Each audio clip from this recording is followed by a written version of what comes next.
Bienvenidos a la entrevista de Focos. Hoy vamos a conversar sobre recuperación económica y para eso quiero dar la bienvenida a este espacio de entrevista al ingeniero Mauricio Chusí.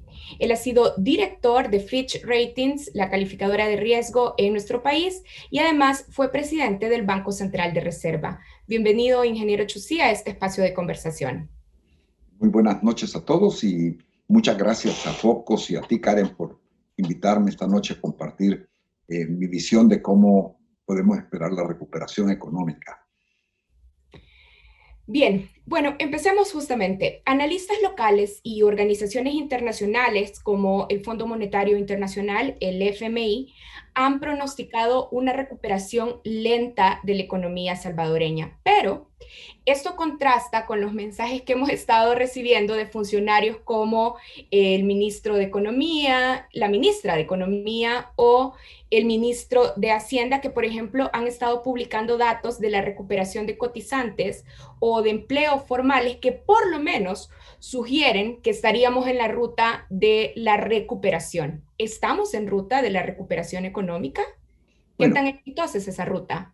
a mí me gusta siempre poner un poco el contexto de la economía mundial. Es decir, el mundo entró en una recesión y podemos decir que hay una recuperación, pero no muy sostenida. Incluso sabemos que a nivel mundial hay un rebrote de COVID que podría truncar la recuperación.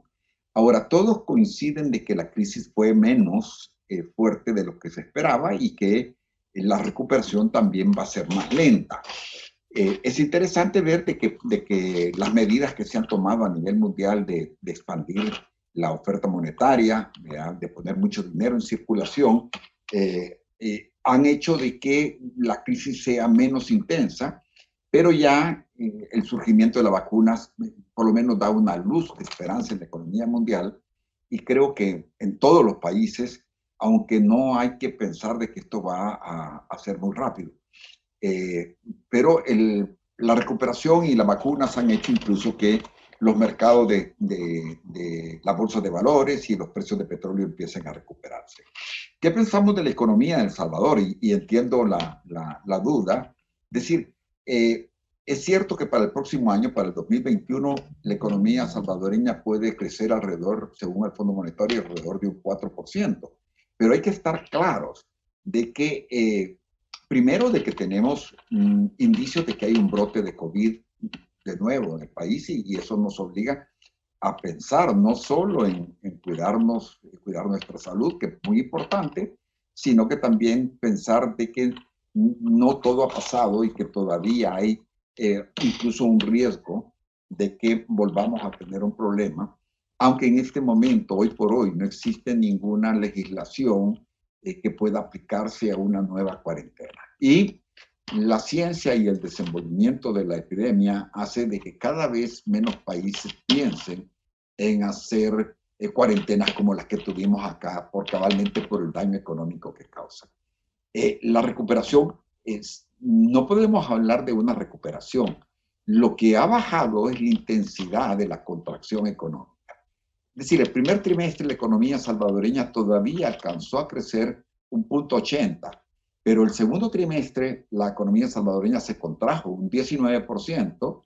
Las cifras del tercer trimestre no están disponibles, pero algunos pensamos de que la economía va a contraerse alrededor, las cifras, o sea, el tercer trimestre ya terminó, que en el tercer trimestre la economía salvadoreña se contrajo entre un 10 y un 13%, y el cuarto trimestre, que es el que estamos viviendo, definitivamente, por los indicadores como el IBAE, podemos decir casi con certeza de que todavía El Salvador no está recuperándose, sino que se está contrayendo. O sea, todavía estamos en una economía que en lugar de estar aumentando, todavía se está disminuyendo, aunque a un ritmo menor. Por eso digo yo, fue menos 19, probablemente menos 10 o menos 13, menos 7 el cuarto trimestre, y probablemente veremos una recuperación en términos de recuperación hasta finales del primer trimestre del 2021. Pero me gustaría detenerme en este punto porque usted sigue hablando de contracción, pero como decía, funcionarios públicos presentan cifras de recuperación de empleo formal, claro está. Pero ¿por qué entonces estas cifras de recuperación de empleo formal no son suficientes para aseverar que está recuperándose la economía salvadoreña? Bueno, lo que sucede es que, y esa es una forma de medir la recuperación, o sea, todavía, vaya, el país perdió por empleos formales alrededor de 85,000 empleos formales. Pero en la totalidad perdió alrededor de 200,000 empleos. Ahora, como no tenemos cómo medir el desempleo en el sector informal hasta que se hagan una encuesta de hogares de propósitos múltiples, que vamos a poder medir cuál fue el impacto en el sector informal, pero todas las medidas dan la impresión de que hay una pérdida de empleos de alrededor de unos 120,000 empleos en el sector informal. Ahora, hablemos del sector formal, que es donde podemos medir concretamente el tema del desempleo. Cabalmente, es decir, lo que sucede es que en la medida que la economía deja de contraerse, porque la economía se mide el mismo mes de este año contra el mismo mes del año pasado. El trimestre pasado se cometió un error, cuando el presidente del Banco Central decía ya está la economía creciendo, porque comparaba agosto contra septiembre, o julio contra agosto. No, es decir, la economía, el desempeño de la economía se mide mes contra mes. Y cuando él veía el IVAE y veía que el IVAE de julio era menor y el IVAE de agosto era mayor, él decía ya la economía está creciendo. No, la economía se sigue contrayendo, pero a un menor ritmo.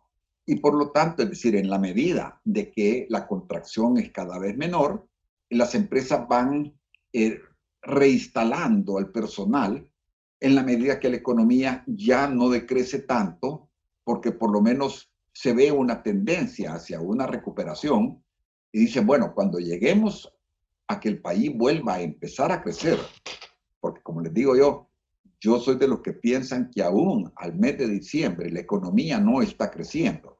La economía todavía se está contrayendo y que probablemente veamos un pequeño crecimiento hasta el primer trimestre del 2021.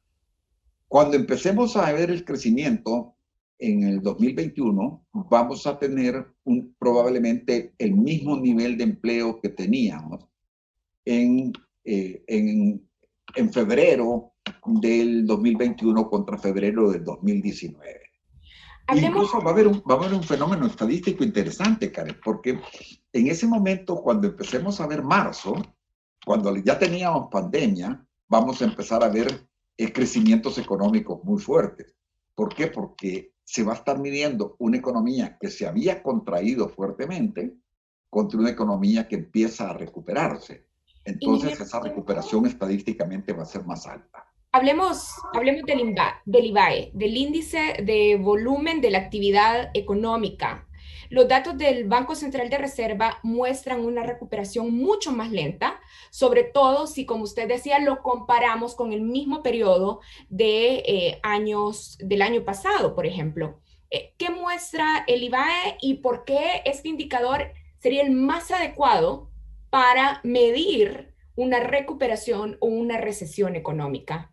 El IVAE es un indicador simplificado y es un indicador de corto plazo que sirve para dar indicios de hacia dónde se mueve la economía. No es lo mismo que el PIB trimestral, por ejemplo, o que una medición del PIB mensual, que no la tenemos aquí en este país. Pero el IVAE lo que nos da es una serie de indicadores que muestran si la actividad económica está aumentando o si la actividad económica se está reduciendo. Tiene su gran utilidad, sin lugar a dudas, porque da indicios de si la economía se va moviendo con crecimiento o si se está contrayendo. Por ejemplo, el último IVAE que hay, que es el de septiembre, nos muestra claramente que todavía la economía se contrae con relación a septiembre del año pasado, septiembre de 2020 contra septiembre del 2019. Y eso lo que nos indica es que probablemente todavía en septiembre la economía no estaba creciendo. ¿Qué se mide ahí? Indicadores que son más fáciles de identificar. Por ejemplo, consumo de electricidad. Sabemos cuánto facturan las compañías distribuidoras de electricidad en el sector industrial, en el sector comercial, en el sector de hogares. Y en base a eso uno puede decir, miren, el sector industrial, si está consumiendo más energía, es porque está creciendo más. Si está el sector comercial, lo mismo. O, por ejemplo, la construcción. ¿Qué indicadores se usan para medir la construcción? ¿Cuánto cemento se importó y cuánto cemento se produjo? Y como las fuentes de producción de cemento son pocas, prácticamente es muy fácil ver el consumo, ver si el consumo de cemento aumenta o no aumenta. Hablemos de sectores particulares. ¿Cuáles serán los sectores que podrían o que ya vemos que se están recuperando más rápidamente y cuáles son los sectores más afectados por la crisis de este año? Bueno, el comportamiento de los sectores ha sido muy típico y he estado estudiando incluso sectores, el comportamiento sectorial en otros países. Es decir, lo que más se afectó definitivamente fue el sector de recreación, de hoteles y restaurantes. O sea, prácticamente todo lo que eran cines, teatros, eh, en general, y los hoteles y restaurantes, los hoteles prácticamente quedaron vacíos.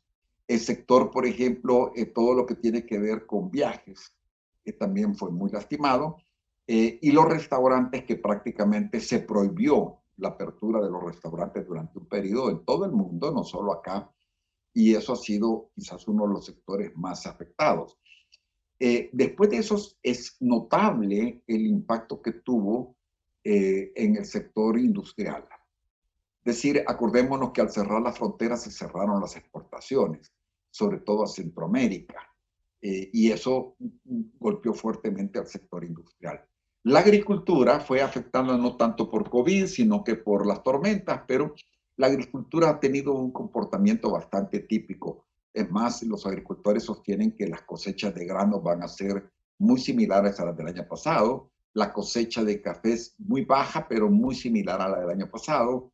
La zafra un poco arriba de lo estimado por la cantidad de lluvias.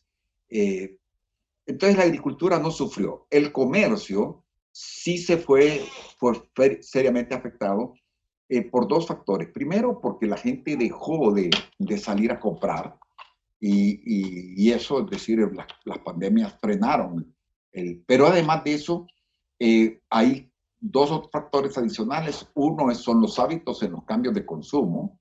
Es decir, sin lugar a dudas, la gente está utilizando más los métodos electrónicos para hacer compras que yendo a los almacenes. Acordémonos de que todo el sector informal que forma parte del comercio del país quedó cerrado.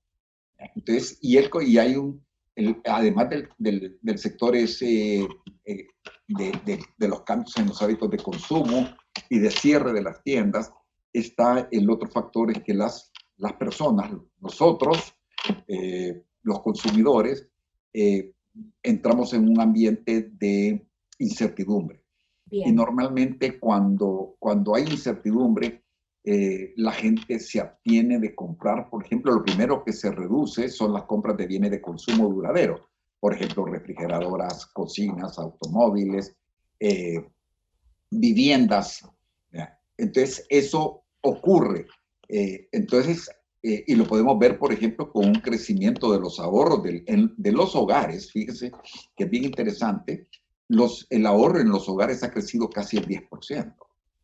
Con ese dato lo voy a interrumpir. Vamos a hacer la primera pausa y vamos a continuar conversando sobre lo que esta crisis económica representa para los hogares, los ciudadanos y, por supuesto, para los sectores empresariales. Ya regresamos.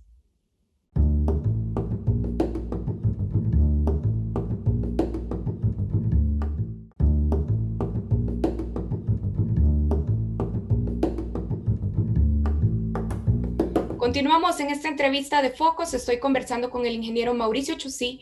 Recordemos que él fue director de Fitch Ratings en El Salvador y además ha sido presidente del Banco Central de Reserva. Ingeniero Chusí, nos quedamos conversando sobre la recuperación económica y sobre cuáles han sido los sectores más afectados, pero también los sectores que han tenido cambios significativos o incluso positivos. Ahora, me gustaría preguntarle, desde la perspectiva gubernamental, ¿cuáles son las claves para que el gobierno de El Salvador impulse una recuperación económica exitosa en el periodo que se viene? Yo creo que El Salvador ha tenido un problema estructural. O sea, sabemos que hay muy bajo crecimiento y una de las cosas que se han puesto en la mesa con la pandemia es que los países y los gobiernos no deben de regresar a hacer lo que siempre se ha hecho. Es decir, si volvemos a repetir la actuación del gobierno igual que lo que hemos venido teniendo en los últimos años, vamos a tener tasas de crecimiento del 2%, que es lo máximo que El Salvador puede crecer, eh, lo que se llama el PIB potencial. O sea, el potencial del crecimiento en El Salvador está muy limitado. Y lo voy a interrumpir aquí entonces. ¿Qué no debe repetir el gobierno de El Salvador en esta perspectiva de recuperación económica? Bueno, yo creo que esa es la clave de esto, no regresar a hacer lo mismo, que es lo que hemos estado viendo, e incluso en el último año y medio y casi 2 años, no hemos visto ninguna acción que permita inferir que no estamos haciendo lo mismo. Aquí se está haciendo lo mismo. Es decir, la clave de que el país pueda crecer más y que ese crecimiento haga de que los salarios de la gente suban, de que aumente el empleo y que el país pueda generar un poco de bienestar, porque un 2% no es suficiente ni siquiera para atender las necesidades de empleo de los jóvenes que se incorporan a la vida laboral. La clave para mí es tratar de incentivar la inversión. Es decir, si no logramos hacer de que el país tenga niveles de inversión más altos, en la capacidad instalada, esto es como una fábrica, en la que si no invertimos en comprar otra maquinaria, la cantidad de bienes que se producen no aumenta. Es decir, hay dos formas y aquí quiero ser claro, no solo se puede en una fábrica aumentar la cantidad de bienes producidos comprando otra maquinaria. La otra forma de aumentar la cantidad de bienes es educando a los trabajadores de la fábrica para que sean más productivos. Entonces cuando hablamos de inversión, es inversión no solo en activos productivos, sino que inversión en educación. Y yo creo que esas son las dos cosas en las que hemos estado rezagados. El Salvador había llegado a tener algún repunte en la inversión, pero lamentablemente la pandemia y la falta de un entorno adecuado para que se invierta más en el país han hecho de que los pronósticos de inversión del próximo año sean muy limitados. Es decir, vamos a retroceder en la cantidad de inversión e incluso, Karen, el país es el país que menos inversión extranjera atrae. Es decir, Honduras atrae más del doble de la inversión que atraemos nosotros. Guatemala atrae más del doble, incluso Nicaragua atrae más inversión que nosotros, no digamos Costa Rica, que casi atrae más del triple de la inversión extranjera que traemos nosotros. Y Ahora, mucho tiene que ver con la incertidumbre, sin lugar a dudas. justamente quería llegar ahí. Cuando el presidente Bukele asumió la presidencia el año pasado, lo hizo en medio de un clima de muchísima esperanza y de buenas expectativas. Ahora, ¿qué está fallando en ese ambiente? ¿Por qué hemos llegado a estos niveles de incertidumbre, como usted lo explica? Pues es muy difícil saber el por qué, Karen. Pero fíjese, yo conversaba con alguien, un presidente de un banco internacional la semana pasada, y me decía que él lo hace pensar de que El Salvador puede tener una recuperación económica. Y yo le decía, mire, el año pasado, cuando el presidente Bukele gana las elecciones, eh, los inversionistas, la inversión nacional y la inversión extranjera muestra un interés muy grande en el cambio de la confrontación que había entre Frente y Arena, y que íbamos a salir de ese esquema de confrontación que había sido estéril para el país, que no había permitido que el país avanzara, que no había permitido que se mejoraran las leyes y que no había permitido que se mejorara el entorno, el ambiente para hacer inversión. Y con una velocidad tremenda, vimos que aparecieron 3.000 millones de dólares de inversión, tanto nacional como extranjera, pero no solo en números, sino que en proyectos específicos. Incluso, poca importancia le hemos dado al hecho de que el indicador de clima de inversión, que viene midiendo FUSA desde finales de los 90, por primera vez se puso positivo desde el 2007. Es decir, habían pasado 13 años, 12 años sin tener un clima de inversión positivo, y en junio del año pasado se logró tener por primera vez en 12 años un clima de inversión positivo. Teníamos el problema de la seguridad. La seguridad se había visto muy disminuida, y los índices de homicidios eran muy altos, están ahora a menos de la tercera parte de lo que estaban en aquel momento. Teníamos una posición confrontativa internacional. El gobierno no había logrado mostrar cierta empatía con los organismos internacionales, y todo eso de repente se ve que puede cambiar.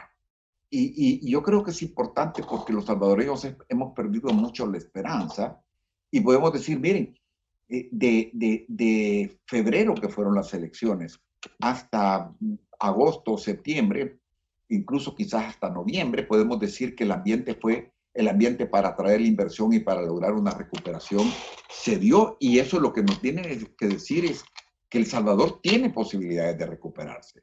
Ahora, ¿qué cambió? Si vemos, es decir, regresamos al esquema de confrontación, regresamos al tema de la esterilidad en la relación entre la Asamblea Legislativa y el Ejecutivo, y culminamos con la toma de la Asamblea Legislativa de parte del presidente Bukele, que generó muchísima incertidumbre y que generó incluso la sensación de que se quiere modificar la Constitución a fin de favorecerse él únicamente, es decir, no en cambiar una Constitución en el sentido que permita que el país avance. Y terminamos con que nos agarró la pandemia con un ambiente ya que había destruido esa capacidad de que los salvadoreños pudiéramos abordar la pandemia con una posición positiva, como se ha abordado en el pasado cuando hemos tenido desastres naturales, tratando de llamar a todas las fuerzas vivas a que trabajemos en una sola dirección. La pandemia se ha manejado en un estado total de confrontación, Karen. Ahora, veamos, la pandemia, la incertidumbre, la confrontación, todo eso ya se empieza a expresar en las calificaciones de riesgo a nivel internacional. ¿Qué efectos tendrá esto para las empresas privadas, en una economía como la salvadoreña, con perspectivas inestables y con calificaciones de riesgo bastante altas? Sí, quizás voy a regresar un poquito a un tema que se me quedó, que forma parte de ese tema de incertidumbre, el irrespeto a la ley. O sea, los inversionistas requieren que haya seguridad jurídica, y eso es muy importante. Es decir, y además de eso, yo creo que hay una cosa que está subyacente en la percepción que hay sobre la economía salvadoreña, no solo de las calificadoras, de los organismos internacionales, de los empresarios, sino que de los hogares salvadoreños.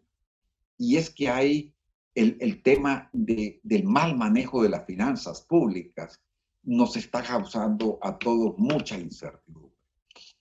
Podemos afirmar casi con certeza, Karen, que si continúa el país gastando al ritmo que estamos gastando, vamos hacia una crisis fiscal.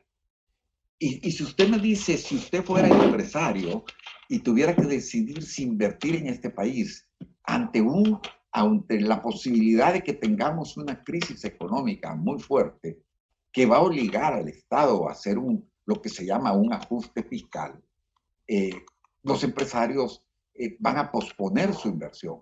Como los salvadoreños estamos posponiendo nuestros gastos ante la incertidumbre que trae aparejada una política fiscal tan poco prudente que la puede ver reflejada fácilmente en un presupuesto que aumenta los gastos en medio de una crisis en un 16%. Sí, ahora, Justamente, ¿cómo afecta a las empresas esa incertidumbre? Lo primero que hacen las empresas es que recortan sus programas de inversión. Segundo, ajustan sus costos y al ajustar sus costos se contrae la cantidad de empleos. Al reducir los empleos, dicen, miren, yo estoy frenando todos mis costos, reduzco los inventarios porque no me puedo inventariar lo suficiente, tener los productos suficientes para atender una demanda que no sé si va a estar. Y pongámonos a pensar que cualquier empresario sabe que en el momento en el que el Estado se vea en la necesidad de aumentar el IVA, porque va a haber un momento, si llegamos a una crisis financiera, en el que el IVA va a tener que subir. No es cuestión de que si queremos que suba o no suba, es que el IVA va a tener que subir. Y los empresarios saben que cuando el IVA sube, la gente no tiene capacidad de comprar y por lo tanto ellos pierden la posibilidad de vender. quisiera preguntarle qué significa también eso para los ciudadanos. Ya estábamos hablando de cómo se comportan las empresas en medio de estos escenarios de crisis, pero para los ciudadanos, ¿eso qué significa? Crisis económica, crisis fiscal, riesgo de ajuste fiscal. ¿Qué previsiones deberíamos estar tomando en este escenario? Yo me atrevería a decir, Karen, que lo primero que debe hacer una persona sensata, primero es cuidar sus empleos. Es decir, si hay una crisis económica, si hay un rebrote de pandemia, si el gobierno se empeña en que el país no crezca o que crezca poco y no crea las condiciones para que haya mayores oportunidades, lo primero que tenemos que hacer es cuidar nuestros empleos. Es decir, por ahí empieza, es decir, todos los empleos están amenazados. Están amenazados por una situación de incertidumbre, por un mal manejo de la economía y porque el país no tiene posibilidades de crecer más, si no hay un ambiente que propicie ese crecimiento. Lo segundo que creo, Muchos son autoempleos también, ingeniero muchos Chusí, en son, este caso. pero cuando hablamos de una crisis económica, afecta hasta el sector informal, afecta el autoempleo, afecta a los negocios familiares. Y por ejemplo, en esta pandemia, el sector informal ha sido quizás tan golpeado o más golpeado que el sector formal. Buena parte del sector formal pudo continuar vendiendo. El sector informal se tuvo que quedar en sus casas y de ver a qué se dedicaban y vimos a mucha gente salir a poner negocios en las calles, distanciados y no regresar a vender a los mercados. Pero la otra cosa que creo que es importante, y eso no hace falta que nadie se lo recomiende, sino que la sabiduría popular es muy, muy importante, es lo que hablábamos. Los hogares ahorrando más, y ya lo están haciendo la gente. O sea, la incertidumbre obliga a que uno piense si debo hacer este gasto innecesario ahora o no. Y en la incertidumbre normalmente la gente tiende a ser mucho más prudente, lo cual va en detrimento de la economía misma, porque en la medida de que la gente siente incertidumbre, la gente consume menos. Y de ahí viene que una de las cosas que los gobiernos tienen que hacer es quitar del ambiente todas estas confrontaciones, toda esta incertidumbre, todos estos pleitos y maltratos entre los diferentes órganos del Estado, porque los ciudadanos estamos observando este circo, porque no tiene otro nombre, con mucha preocupación. Le hago una pregunta final. ¿Cuáles serán los costos sociales de esta crisis económica y fiscal a la que cada vez más nos hemos ido acercando y bueno, que cada vez se va profundizando más y más en realidad? Yo creo que los costos sociales, parte de ellos ya está en la mesa, es decir, se perdieron 200.000 empleos, probablemente vamos a lograr recuperar algunos, bastantes, pero para un país que no crea, que no genera ni los 50.000 empleos anuales que se necesita para la nueva población, perder 50.000 empleos en vez de 200.000 en un año es perder prácticamente una parte vital de los empleos. Es decir, acordémonos que son en cifras redondas para que la gente lo entienda, 700.000 empleos formales. Perder 50 es una cantidad muy fuerte. La otra cosa es que se calcula que van a surgir 600.000 nuevos pobres, es la cifra que podría ser peor. Y quisiera regresar al tema del desempleo. Cuando uno ve el análisis del Fondo Monetario para El Salvador, el Fondo Monetario para el próximo año no estima que va a haber una reducción del desempleo, sino que estima que el desempleo va a permanecer a los mismos niveles que este año. Incluso creo que el Fondo Monetario piensa de que el desempleo podría sostenerse. Fíjese que para el Fondo Monetario, para este año el país va a cerrar con un 9.39 de desempleo. El año pasado teníamos 6.73 y el Fondo Monetario estima que para el 2021 va a haber un 9,5. O sea, el fondo no estima que el desempleo va a caer el próximo año, sino que va a aumentar como porcentaje de la población. Y eso es bien interesante porque se supone que es un organismo serio, independiente y que hace análisis de todos los países en todo el mundo con mucha seriedad. Para mí, los datos del fondo son evidentes de que la recuperación no va a ser tan fácil y sobre todo no va a ser adecuada si no logramos frenar lo que el año pasado se había logrado frenar. Bien, quiero agradecerle por esta entrevista al ingeniero Mauricio Chusí. Recordemos que ha sido director de Fitch Ratings en El Salvador y ha sido también presidente del Banco Central de Reserva. Muchísimas gracias, ingeniero Chusí. Karen, fue un gusto y le agradezco el tiempo de haber estado en esta entrevista y espero que lo volvamos a repetir. Bien, así cerramos esta entrevista sobre recuperación económica para El Salvador y recuerden que si quieren ver nuevamente esta entrevista, pueden hacerlo a través de nuestro canal de YouTube, Focos TV. Gracias por acompañarnos.